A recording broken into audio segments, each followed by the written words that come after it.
DDM 2023.03 sees several enhancements to the DDM Web Client. We've been able to create folders for some time now, just to show you. We can create folders here for the various business processes. And now we've introduced the ability to create items.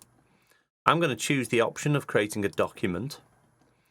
We are going to select a document number using our numbering selector. I could just assign a default document number, but I'm going to choose one of our configured numbering systems for aerospace ATA 100 numbering. I'm going to choose my options, and as you see, as I'm selecting my options here, it's building up my logical document number. We're starting at issue 1, work in progress. I'm just going to call this a sample document. So sample document, a little bit of a misspell there. Okay, in fact, I'm going to leave that misspelling in there. So we now need to reserve to our folder.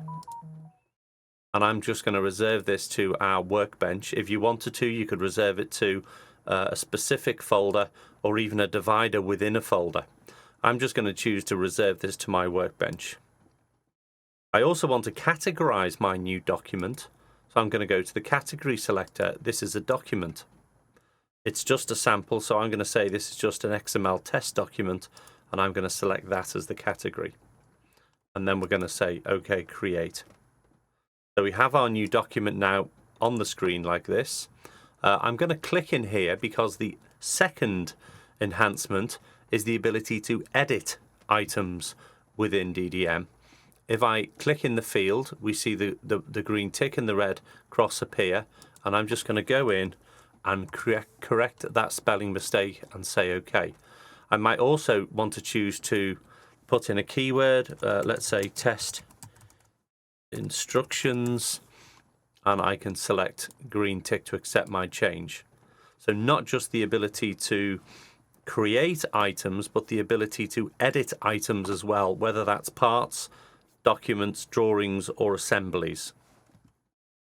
Okay, I could go into my custom properties, and you can go in and edit these as well. So all good options. The next enhancement is the ability to change the status. If I click in the status field, I might take this to checked and approved and say all OK. And we've changed the status to checked and approved. Okay, I'm going to now take the status to released, say OK, and it's now unreserved this by me from my workbench because it's now released and non-modifiable. What I could now do is, and another enhancement, is the ability to reserve things or reference things to folders. So I'm going to reserve this back to my workbench. Okay, because I've got the access control permissions to enable me to go back to work in progress. Okay, because I wanted to add another comment, and let's just type my name for simplicity, and there you go, we've made a modification, and I can now release my document. Okay, what I should have done is, and I'm going to reserve it again, I'm going to reserve it to my workbench. I'm going to roll back to work in progress because I'd like to attach a file to my document. And let's just take one of my family photographs, one of my sample documents. OK, and we're just going to say create.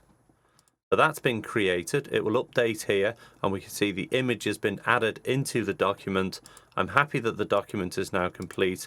So I'm now going to release the document, and it's locked down. It's also unreserved it. If I look at the audit trail, we keep an audit trail constantly as we're going through. So I've been changing the status backwards and forwards. We've saved the file. We did a file save on it, and we've attached a file and changed the status back to released. So DDM Web, the ability to create items, edit items, use the reserve reference manager, also the category browser selector, and the ability to change the status of items.